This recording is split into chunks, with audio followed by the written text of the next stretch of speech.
Technology 370 और statehood को लेके गवर्नमेंट बात ही नहीं कर रही है।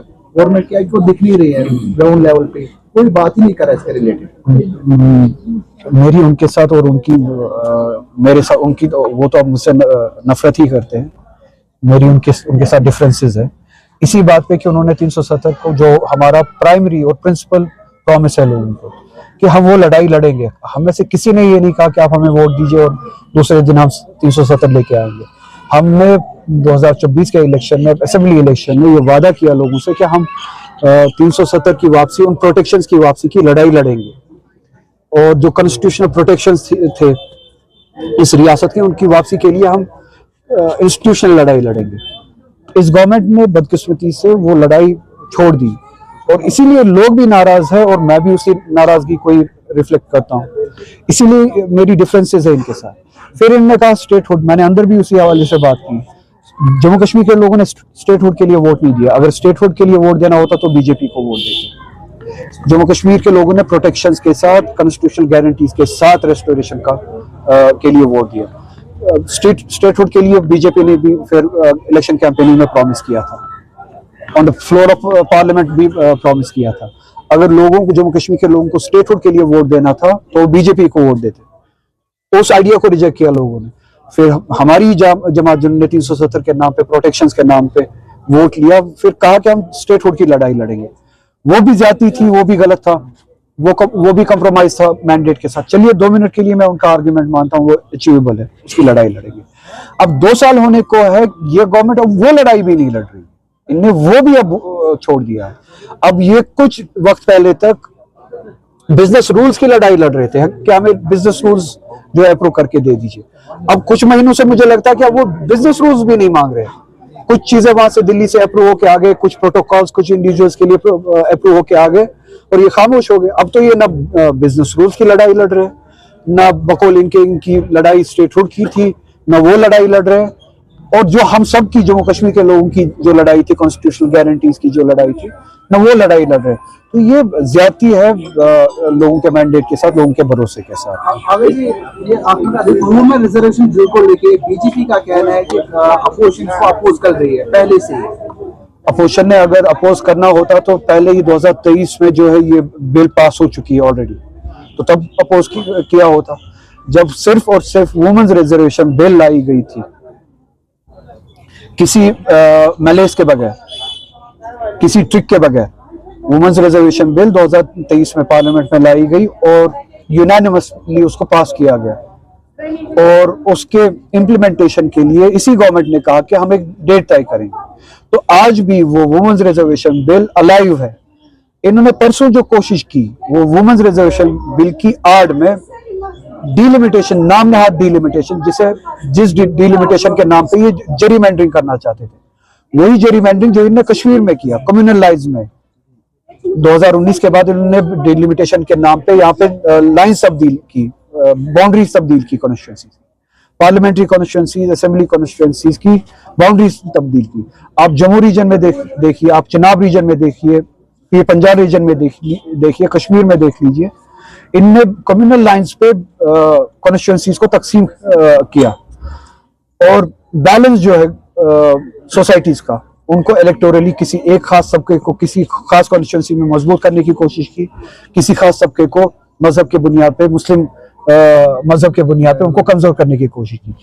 यही जेरीमैंडरिंग ये जो चाहते थे पूरे मुल्क में करना चाहते थे डिलिमिटेशन के नाम पे, कि माइनॉरिटीज के साथ ज्यादती की जाए, उनको इलेक्टोरली इररेलेवेंट बनाया जाए। जहाँ पे मुस्लिम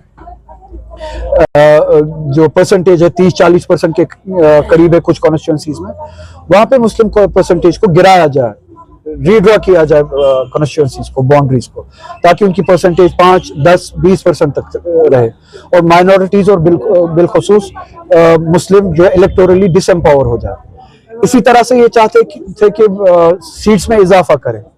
उसमें सबसे ज्यादा अहम मसला था पार्लियामेंट्री सीट्स का, साउथ से लेके नॉर्थ कश्मीर तक। और मैंने इसी हवाले से बात की पार्लियामेंट में, मैंने साउथ कश्मीर की बात नहीं की कि पूरा हिंदुस्तान साउथ कश्मीर बने, ये मेरी बात नहीं थी। मेरा मसला, मेरे कहने का मतलब ये था कि पूरा साउथ इंडिया उसी चीज से गुजरे जो इलेक्टोरली जम्मू कश्मीर के साथ हुआ, कॉन्स्टिट्यूशनली जो जम्मू कश्मीर के साथ हुआ, जो नुकसान जम्मू कश्मीर के लोगों ने देखा वो ये है कि साउथ के लोग रियलाइज करते हैं, हिंदी हार्टलैंड से बाहर जो लोग हैं वो रियलाइज करते हैं कि अगर सीटें इस तरह से बढ़ाई गई, आबादी के तनासुब की आबादी के बुनियाद पे अगर सीटें बढ़ाई गई तो नॉर्थ में एक खास तो जियोग्राफी में सीटें ज्यादा बढ़ती है, एक खास आबादी में हिंदी हार्टलैंड में सीटें ज्यादा बढ़ती है। साउथ इंडिया को उसका नुकसान उठाना पड़ेगा, बंगाल को, नॉर्थ ईस्ट को उसका नुकसान उठाना पड़ेगा, उसी तरह से जम्मू कश्मीर जैसी रियासत को उसका नुकसान उठाना पड़ेगा। हम छोटी रियासत है, उसका मतलब ये है कि परसेंटेज जो है शिफ्ट हो जाएगा, पावर जो है शिफ्ट हो जाएगा पार्लियामेंट में। 400 के करीब ये जो 4-5 रियासतें हैं जिनमें बिहार, उत्तर प्रदेश, गुजरात, राजस्थान, मध्य प्रदेश है, पार्लियामेंट में इनके पास 400 के करीब सीटें होंगी। हमारी रियासत जैसी जम्मू कश्मीर की हमारी 6 सीटें, अगर बढ़नी थी ज्यादा से ज्यादा 1 बढ़ती, 7 सीटें बढ़ती। इसी तरह से 120 सीटें पूरे साउथ इंडिया की होती या 150 होती। तो हिंदुस्तान का फैसला, पूरे हिंदुस्तान का फैसला कि कल को कश्मीर में क्या होना है, कल को साउथ इंडिया में क्या होना है, ये 4-5 रियासतें मिलकर ले सकती है। और जो चीज हमने देखा है, कश्मीर ने देखा है, 370 इनने हटाया, क्या वो जम्मू कश्मीर की मर्जी से हटाया? नहीं। ये कहते हैं कि पार्लियामेंट में वोट मिला।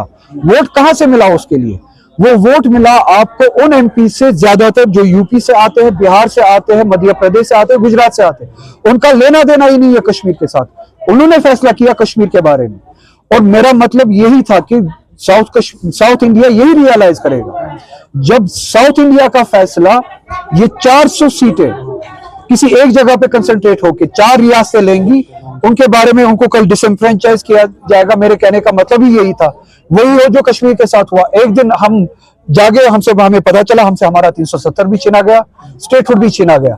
मैंने यही कहा कि साउथ इंडिया को भी खदशा है और उनको भी लगता है कि हमारे साथ ये होगा, और होने दे उनको। एक दिन उनको भी पता चले कि उनको स्टेटहुड से गिरा के यूनियन टेरिटरी बनाया गया है, तब उनको पता चलेगा कि जम्मू कश्मीर के साथ होता क्या है। बंगाल के साथ ऐसा ही हो, नॉर्थ ईस्ट के साथ ऐसा ही हो। यही मेरा केस था। मेरे कहने का मतलब ये था।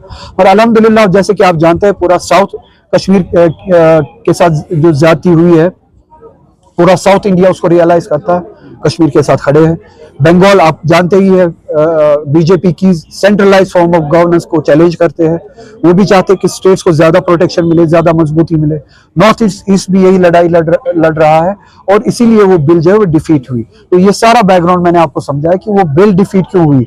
वुमेन्स रिजर्वेशन की बिल जो है वो डिफीट नहीं हुई। हमने कल भी यही कहा, पार्लियामेंट में सारी जमातों ने, सारी पॉलिटिकल पार्टीज ने, आप फिर से अगर ये बिल लाना चाहते हैं, वुमेन्स रिजर्वेशन का अलग से लाना चाहते हैं, तो डिलिमिटेशन को इससे अलग कर दीजिए।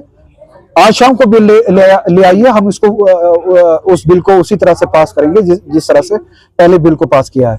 और ये जरीमैंडरिंग था, इनने कोशिश किया पूरे मुल्क को बेवकूफ बनाने की, पार्लियामेंट को बेवकूफ बनाने की। और अल्हम्दुलिल्लाह पूरा मुल्क जो है वो समझदार साबित हुआ, और पार्लियामेंट भी समझदार साबित हुआ, मोदी की इस स्कीम को डिफीट दिया। छानापुरा से भी, बागत से भी कुछ लोगों ने जो है ये गुजारिश की थी कि यहाँ पे आके ऑफिसर्स को बुला के यहाँ के लोकल कुछ मसाइल है जो पेंडिंग है, उनके हवाले से बात करें, और ऑफिसर्स को जिम्मेदारी दें कि वो पेंडिंग मसाइल को हल करें।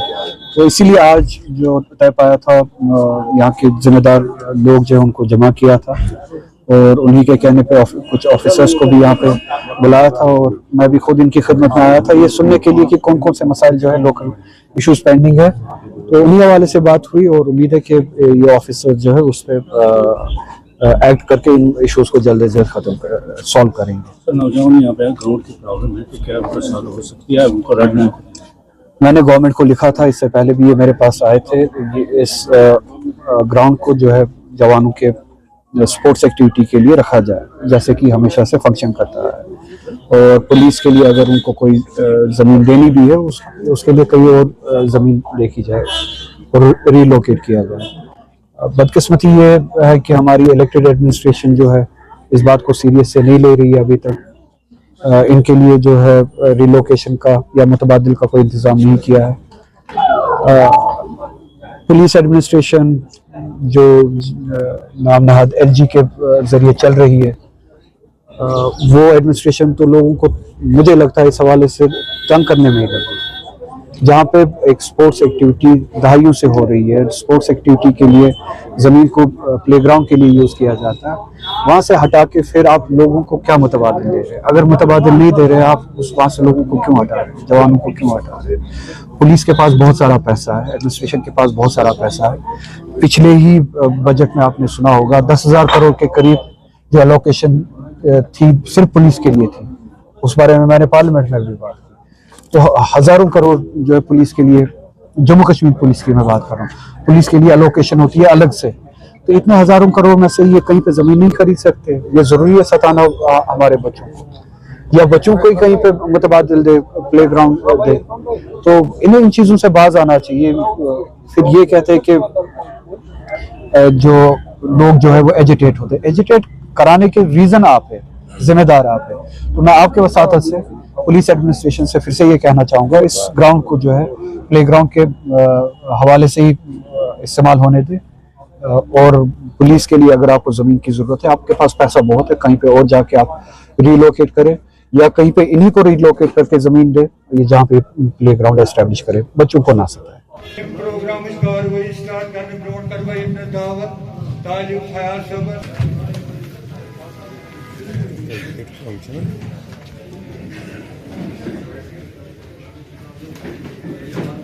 बिल्लाहि मिनश शैतानिर रजीम इज़ा जाअ नस्रुल्लाहि वल फतह वरअयतन नास यदखुलूना फी दीन फसब्बिह बिहम्दि रब्बिका वस्तगफिर इन्नहु कान तव्वाबा।